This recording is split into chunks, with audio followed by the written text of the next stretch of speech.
Bon, écoutez les amis, je pense qu'on va commencer. C'est l'heure, il est déjà 10h02. Je sais qu'il y a un petit décalage avec vous autres là, parce que c'est jamais direct avec le Facebook là. Alors on va commencer immédiatement. Les autres vont se connecter un peu plus tard, c'est pas un problème. Là. Allez, bonjour à tous. Bonjour, bonjour. Je suis tellement content de vous voir connecter ce matin. À cause du beau soleil, je me demandais voir si les gens allaient être là. Et vous êtes là. Merci. Merci. C'est toujours un bonheur pour moi de vous voir connecter. Ok. Certains d'entre vous sont même fidèles depuis le début des premiers lives. Ça fait déjà pas loin d'un mois et demi, presque 2 mois que j'en fais. Et il y a des gens qui sont toujours là.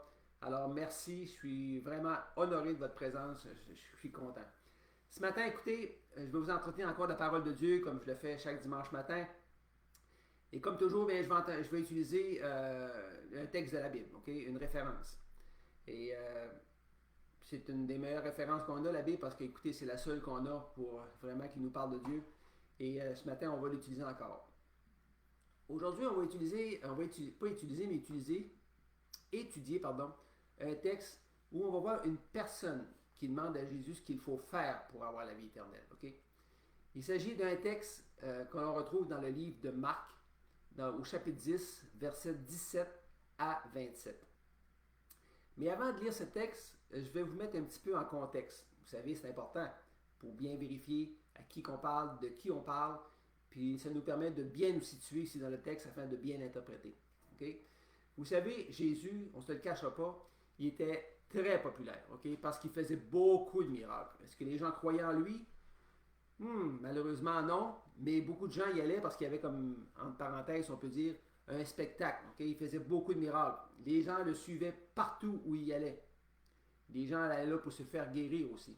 Puis à ce moment-là, au moment où on se parle, là, Jésus, il marchait puis il se dirigeait vers le territoire de la Judée, au-delà du Jourdain. Okay? Étant donné sa popularité, il y avait toujours une grande foule qui le suivait. Okay? Parce qu'il guérissait beaucoup de malades. Dans cette foule, il y avait aussi beaucoup de curieux qui observaient ce qui se passait. Puis dans cette foule, il y avait aussi des pharisiens. Les pharisiens étant une haute distinction dans la religion juive. Et là, ces pharisiens-là, le voyant faire, ben, ils commençaient à l'interroger. Puis le sujet qu'ils ont utilisé là, présentement, c'était pour un peu le confronter, pour essayer de le coincer dans un coin. Et là, il l'interrogeait sur le divorce. Bien entendu, ça frictionnait un peu, là, parce que les Juifs n'étaient pas tout à fait d'accord avec Jésus. Et là, on ne touchera pas à cette discussion-là, parce que ce n'est pas vraiment le but de cette étude ce matin. Une fois que cette discussion-là eut été terminée avec les Juifs, on en emmena à Jésus des petits-enfants. Okay? Des petits-enfants afin qu'il leur impose les mains et qu'il prie pour eux. Mais les disciples, eux autres, ils repoussaient les enfants parce qu'ils avaient peur de déranger Jésus. Puis à ce moment-là, Jésus leur dit, laissez les petits-enfants et ne les empêchez pas de venir à moi, car le royaume des cieux est pour ceux qui leur ressemblent. Alors là, à ce moment-là, il leur imposa les mains et il partit de là. Et c'est précisément à ce moment-là que notre texte de ce matin arrive. Okay? Et je vais vous le lire. C'est dans le livre de Marc, comme je disais tantôt, au chapitre 10, versets 17 à 27. Je vous en fais lecture. On commence au verset 17. Comme Jésus se mettait en chemin, un homme accourut, se jetant à genoux devant lui. Bon maître, lui demanda-t-il, que dois-je faire pour hériter la vie éternelle? Jésus lui dit, pourquoi m'appelles-tu bon? Il n'y a de bon que Dieu seul. Tu connais les commandements? Tu ne commettras point d'adultère, tu ne tueras point, tu ne déroberas point, tu ne diras point de faux témoignages, tu ne feras tort à personne, honore ton père et ta mère. Alors il lui répondit, Maître, j'ai observé toutes ces choses dès ma jeunesse. Avant de voir ce que Dieu lui a répondu, je vais prendre une petite pause pour vous parler de ce qui arrive là, à ce moment-là. Alors là, on voit un homme qui voit Jésus quitter les lieux. Et comme Jésus se mettait en chemin, on voit un homme qui accourt devant lui, qui se jette à genoux devant lui. On voit ici une certaine marque de respect. Cet homme était sans doute un spectateur qui avait assisté un petit peu plus tôt, qui avait assisté à ce qui s'était passé. Il a vu faire des miracles. Il a vu Jésus qui faisait des miracles. Et il a aussi probablement vu l'aplomb que Jésus avait lorsqu'il discutait avec les pharisiens d'un sujet très, très serré. Et finalement, il était très intrigué par ce qui vient de se passer avec les petits-enfants lorsque Jésus dit, je vous le dis en vérité, quiconque ne recevra pas le royaume de Dieu comme un petit enfant n'y entrera point. Alors, il est évident qu'avec la demande de cet homme, ce dernier, là, il voulait savoir comment il pouvait entrer dans le royaume de Dieu. Il voulait savoir s'il manquait quelque chose. Cet homme-là, il cherchait et Jésus va lui montrer. Mais remarquez bien une chose. Jésus va lui montrer, mais cet homme-là sera toujours libre d'accepter ou de refuser ce que Jésus va lui dire. C'est la même chose pour nous, mes amis. Chacun de nous est libre d'accepter ou de refuser ce que Jésus nous demande pour avoir accès à la vie éternelle.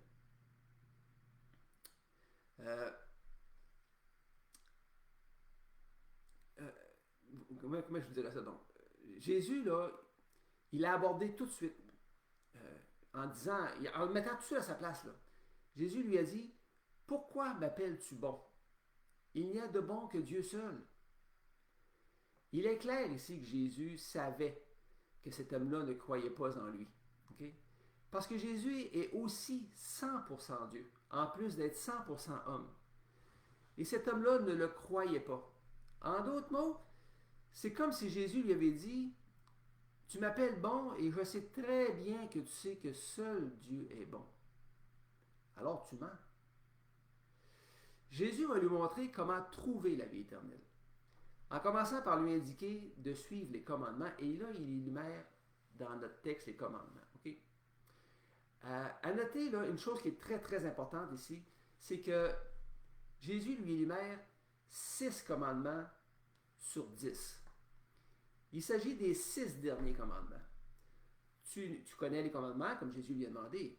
Tu ne commettras point d'adultère, tu ne tueras point, tu ne déroberas point, tu ne diras point de faux témoignages, et tu ne feras de tort à personne, honore ton père et ta mère.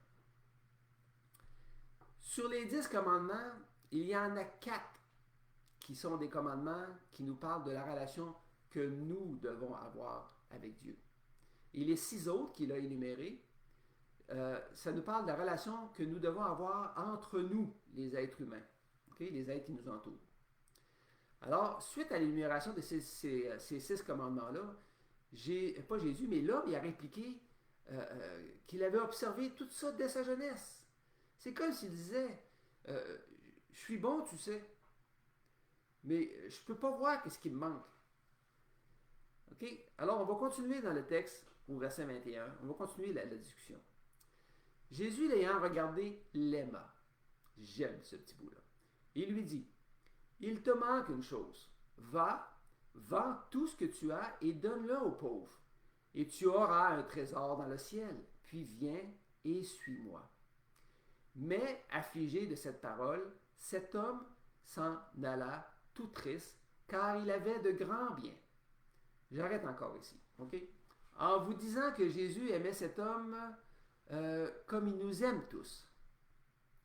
Certains savent que je suis grand-papa. Okay? Je suis grand-papa de 2 petites filles. Et la plus jeune n'a que 2 ans. Et elle a un petit vélo avec 2 petits trous à l'arrière. C'est bien drôle d'avoir elle avec ça. Bien entendu, à cause du confinement, je ne peux pas les prendre dans mes bras et je ne peux pas les approcher. Okay? On s'entend là-dessus. Là. Mais le week-end dernier, je l'ai vue à distance et elle m'a montré son nouveau vélo. Mais surtout, elle m'a montré son casque de vélo en me disant, grand-papa, je suis bonne parce que j'ai un casque. Écoutez, moi, à ce moment-là, mon cœur a été rempli d'amour. Je voyais sa sincérité dans son cœur, dans son innocence. Vous comprenez ce que je veux dire, hein? C'est de cet amour que Dieu nous aime, mes amis. Okay? Qui que vous soyez, Jésus, l'ayant regardé, l'aima. Pour moi, là, c'est très riche, ce petit bout de verset-là. On voit l'amour que Jésus avait par rapport à la réponse que cet homme-là lui a fournie. Jésus l'aimait comme moi, je regardais ma petite fille, puis je l'aimais. OK? À cause de cet amour, Jésus va lui montrer, ouais, qu'est-ce qui l'empêche d'avoir la vie éternelle? Il va lui dire, il te manque une chose. Il lui dit, vends tout ce que tu as et donne-le aux pauvres. Et Jésus, mes amis, il venait de toucher le point sensible de sa vie. L'amour de l'argent ou des richesses. Cet homme va prendre une décision, comme nous avons tous une décision à prendre concernant Jésus. Ici, je ne suis pas en train de vous dire qu'il faut tout vendre ce que vous avez pour suivre Jésus. Pas du tout, oubliez ça, c'est pas ça que je suis en train de dire du tout. Mais pour cette personne, son argent était plus important que Jésus et Jésus le savait. Son argent, c'était son Dieu. Et vous savez quoi? Dans les 4 premiers commandements, le premier commandement dit « Tu n'auras pas d'autre Dieu devant ma face ». Dès que Jésus lui montre la relation qu'il avait avec lui, cette relation-là que cet homme-là devait avoir avec lui, cet homme-là, il a comme flanché. Il fut affligé.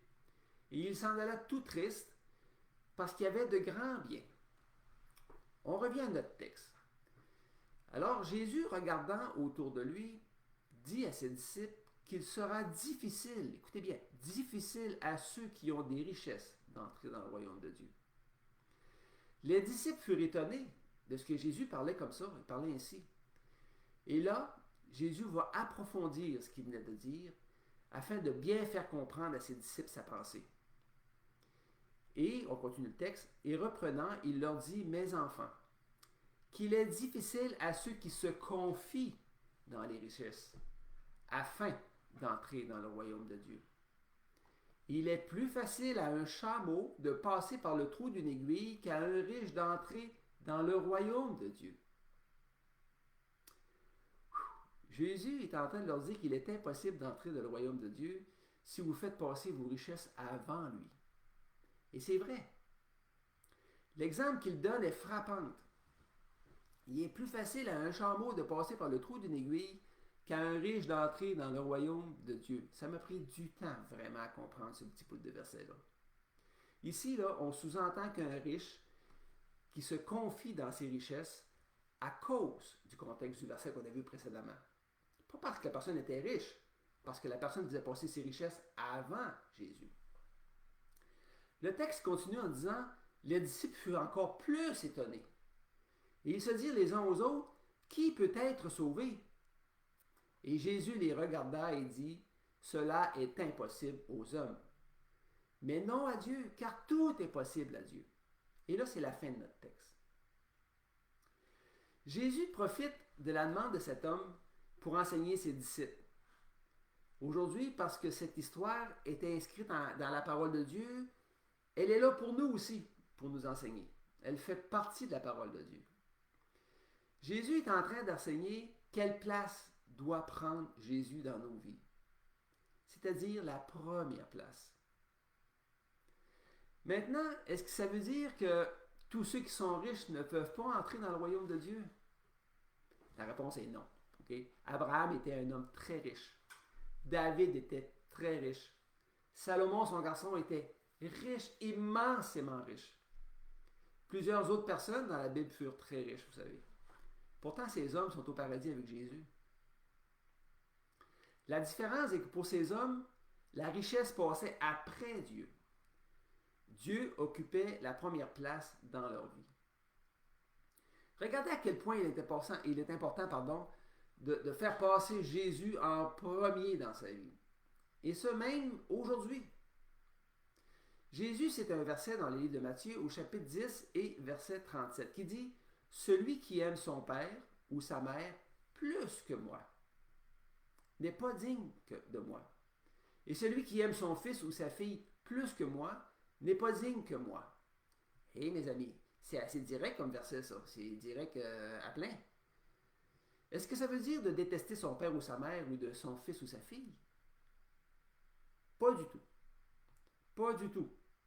Mais ça veut dire certainement que Jésus veut avoir la première place dans nos vies. Et c'est pas rien ça, mes amis. Ce n'est pas rien. Peut-être pensez-vous que je suis un peu direct ce matin. Ouais, c'est possible que vous le pensiez. Mais je ne suis pas direct du tout parce que moi, j'utilise ce qui est écrit dans les Écritures. Et les Écritures, ils disent ça. Jésus est venu sur la terre, non pour faire la guerre, c'est clair, mais il est venu pour sauver. Il est le sauveur du monde. On peut certainement juger que cette cause est plus que louable, n'est-ce pas, le fait qu'il soit venu sur la terre, qu'il soit mort pour nous. Pourtant, Jésus fut détesté par la majorité. Il fut tellement détesté que le peuple a décidé de le crucifier. S'ils ont fait ça, c'est parce que Jésus leur a dit la vérité en face. Okay? Et ils ne l'ont pas pris, tout simplement. Ils n'ont pas digéré ça. Imaginez-vous un peu. Jésus leur dit, si vous aimez vos parents ou vos enfants plus que moi, vous n'êtes pas digne que moi. C'est assez pour se faire détester, ça, mes amis, vous savez. Ici, là, dans notre texte, cet homme riche là, s'en retourna tout triste. Pourquoi? Parce qu'il avait de grands biens. Cet homme fut placé devant un choix. Soit de suivre Jésus, ou de suivre les plaisirs que lui procuraient ses biens ou ses richesses. Bon, maintenant, je vais vous faire ce que je pourrais appeler un coup de théâtre. Vous savez, c'est un coup de théâtre, c'est quoi? On change de situation. On va reprendre le texte, mais on va le regarder un petit peu différemment. Si vous avez bien remarqué une chose, et qui est très importante, et qui, à mon essence, à moi, est la première chose qu'il faut regarder avant d'étudier le reste du texte, c'est que cet homme a demandé à Jésus, écoutez bien, que dois-je faire pour hériter la vie éternelle? Cet homme voulait faire quelque chose pour hériter la vie éternelle. Il voulait faire des œuvres. Et c'est pour ça que Jésus lui a parlé des 6 commandements qui traitent des relations que nous devons avoir entre nous, les humains. Il ne lui a pas parlé immédiatement des 4 premiers commandements qui traitent de la relation que nous devons avoir avec Dieu. Les Juifs étaient habitués de faire des œuvres pour mériter leur ciel, parce qu'ils croyaient que c'était de cette façon qu'on pouvait avoir la vie éternelle. Pourtant, Jésus a toujours enseigné le contraire, en disant que c'est point par les œuvres, mais par la foi seule que l'on pouvait obtenir la vie éternelle. C'est très important de comprendre ça. Donc, Jésus s'est dit, tu veux faire quelque chose pour avoir la vie éternelle? Eh bien, je vais te dire ce que tu dois faire. C'est alors qu'il lui récita ces 6 commandements. Et c'est là aussi que l'homme lui a répondu, Maître, j'ai observé toutes ces choses dès ma jeunesse. Que me manque-t-il? En partant, cet homme-là mentait. Okay? Il mentait dans son innocence, si on peut dire. Parce que le 6e commandement, il dit, tu ne diras point de faux témoignages. Ça veut dire tu ne mentiras point. Qui d'entre vous n'a jamais menti de sa vie? Et tout le monde a déjà menti, vous savez. Tout le monde a déjà menti. Je lève ma main le premier, là. C'est comme ça. C'est pour ça que Jésus le regarda et l'aima.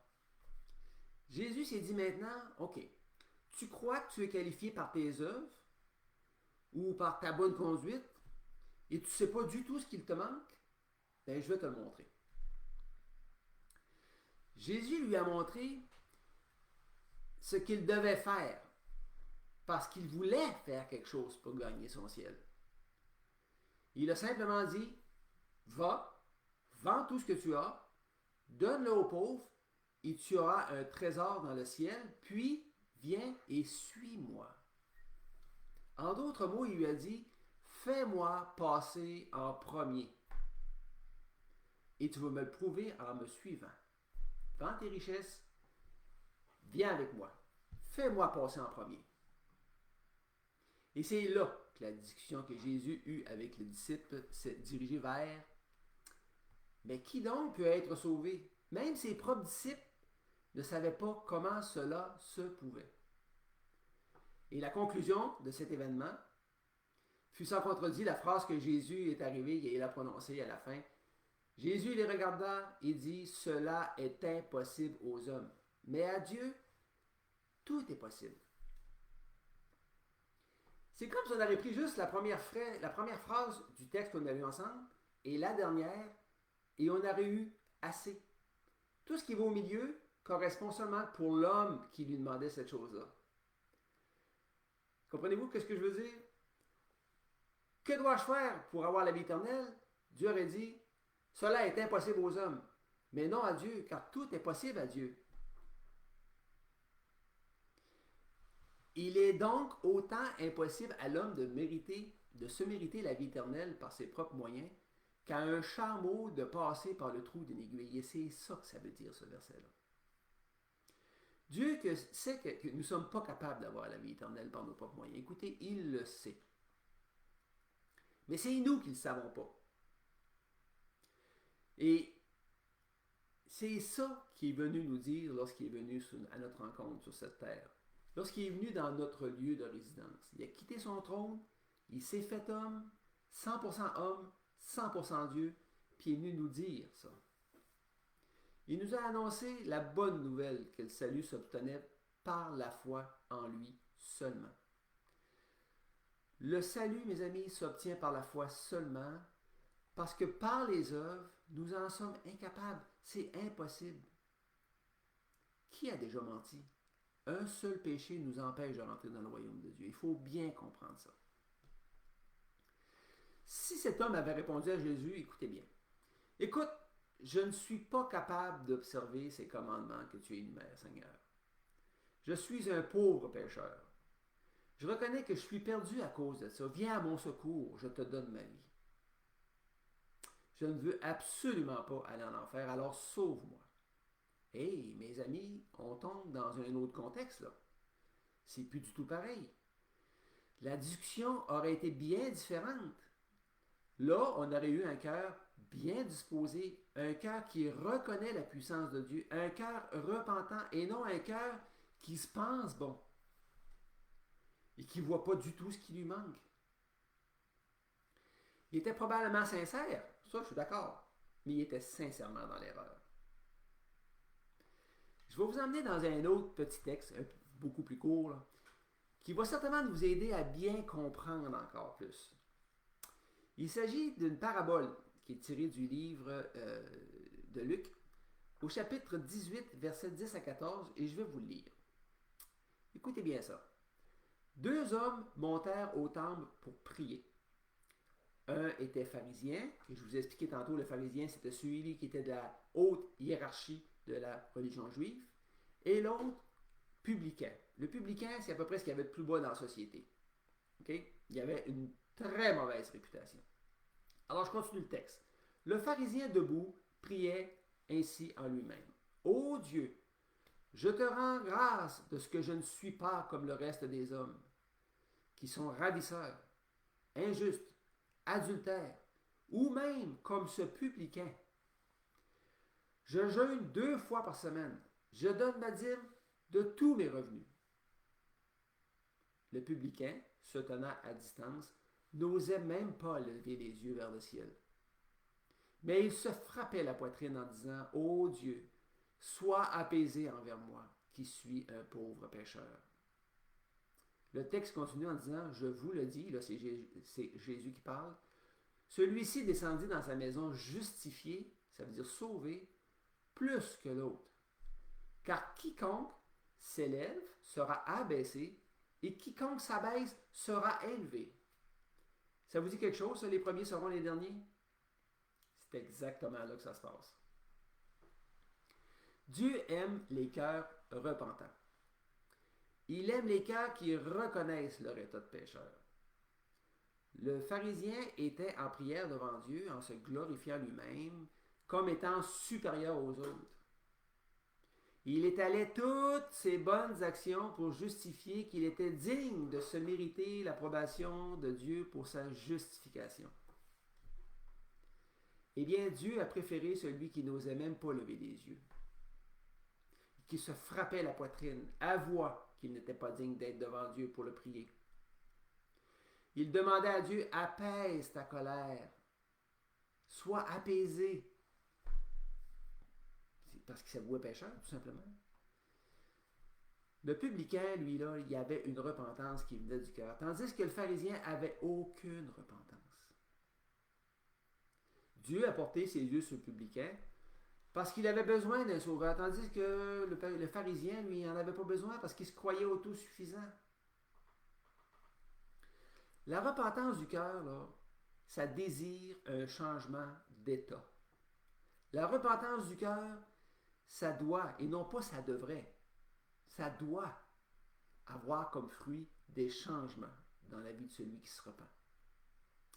La repentance, là, ça conduit automatiquement au pardon des péchés, peu importe le péché. À vrai dire, il faut que je mette une petite nuance là. Il y a un seul péché qui ne sera jamais pardonné. Okay? Il y en existe un qui ne sera jamais pardonné. Puis on le voit dans le livre de Marc au chapitre 3, verset 28. Là, je vais vous lire le texte.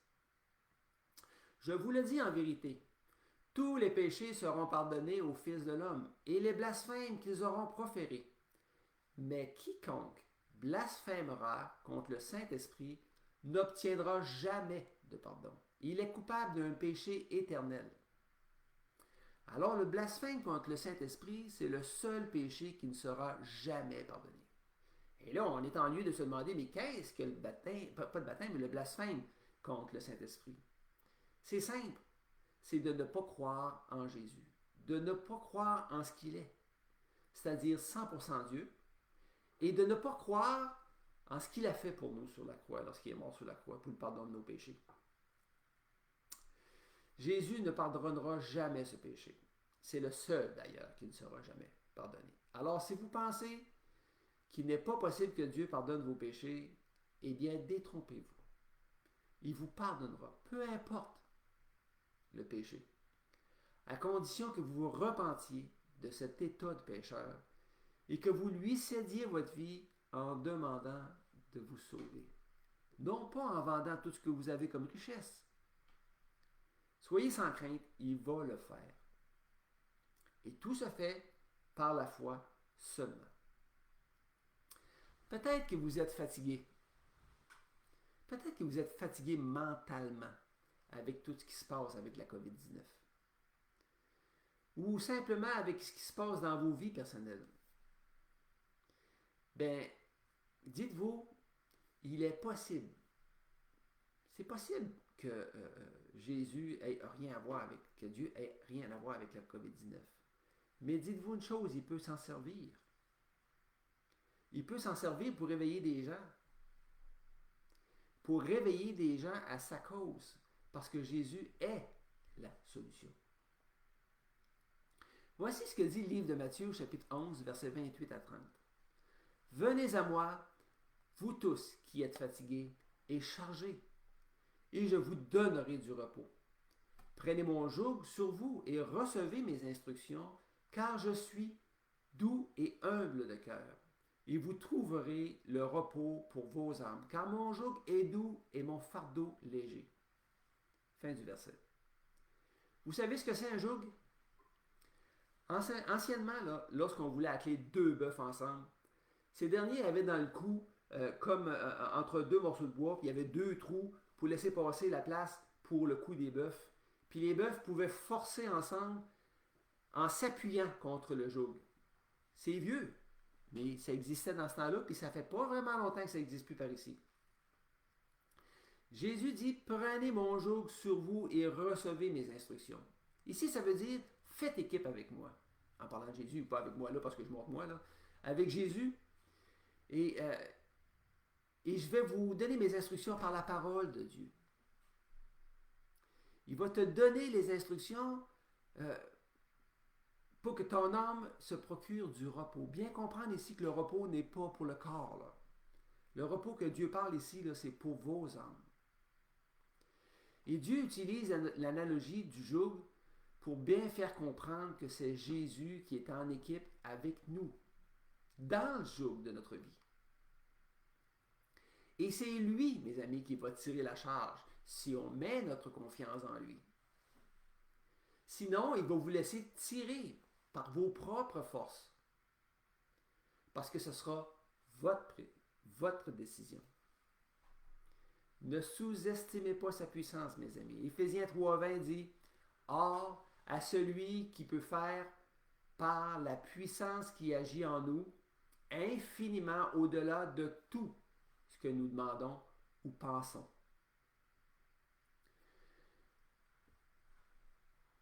Vous savez, là, tout ce que je vous ai dit ce matin, là, ça vient de la Bible. Ça ne vient pas de moi, là. Moi, là, je suis juste le messager. Pour moi, la Bible, la parole de Dieu, c'est mon autorité. Ça fait déjà 26 ans maintenant. Et je peux vous assurer que je ne m'en porte que mieux. Et que j'ai découvert la vérité. Et que c'est depuis que j'ai découvert cette vérité-là que, sincèrement, ça va vraiment mieux pour moi. Et ça, c'est accessible à tous. Supposons que la Bible est une supercherie. Supposons qu'elle n'est pas vraie. Supposons que Jésus était une personne qui parlait bien. Supposons qu'il était un prophète. Qu'ai-je à perdre à suivre une bonne moralité avec des principes qui m'aident à cheminer dans la vie, afin que je sois heureux? La Bible n'enseigne pas de mauvaises choses. Elle est basée sur l'amour. Mais d'un autre côté, supposons qu'elle soit vraie. Qu'est-ce qui est écrit au sujet de Jésus? Mettons que c'est vrai. Mettons que l'enfer soit vrai. Mettons que ce qui arrive après la mort, ça dépend du choix que vous ferez pendant le court séjour que vous avez sur la terre. La Bible dit que la vie, là, c'est une vapeur qui paraît, puis qui disparaît rapidement si on la compare à l'éternité. Mettons que notre vie est longue de même. Imaginez l'éternité. Ça, là, ça devient plus rien. Et le désir de mon cœur, là, c'est que vous alliez au moins vérifier si ce que je vous ai dit est vrai. Et si vous n'avez pas de Bible, c'est possible, ça peut arriver, bien laissez-moi le savoir par mon Messenger. Et je vais voir ce que je peux faire pour vous aider. Je vais être capable de vous fournir un texte biblique, ce n'est pas un problème. Et si vous avez envie de commencer à lire, commencez par le Nouveau Testament. Parce que si vous commencez par l'Ancien Testament, ça se peut que vous vous perdiez un petit peu là-dedans. Le Nouveau Testament, c'est nous. C'est notre temps à nous. Alors, commencez par le Nouveau Testament. Puis, si vous n'êtes pas un gros liseux, bien, commencez par le livre de Jean. Jean, c'est un poète. Il écrit bien. C'est facile à comprendre ce qu'il dit. Voilà, mes amis. C'est tout ce que j'ai pour vous ce matin. C'est tout ce que j'ai pour vous. Et si le cœur vous en dit, appuyez sur le petit bouton partager pour que d'autres personnes puissent l'entendre, que la parole de Dieu puisse se répandre. Non pas pour me faire connaître moi, mais pour faire connaître la parole de Dieu. Je vous dis merci d'avoir été là ce matin. On était un petit peu moins nombreux ce matin. Je comprends, il fait beau soleil, c'est attirant. Mais bon, c'est correct, vous étiez là. Super, merci beaucoup. Je suis vraiment fier d'être là aussi. Et je vais être là dimanche prochain encore avec un nouveau message. Je vous souhaite une bonne journée. Passez un beau dimanche et que le Seigneur vous garde, que le Seigneur vous protège. Au revoir.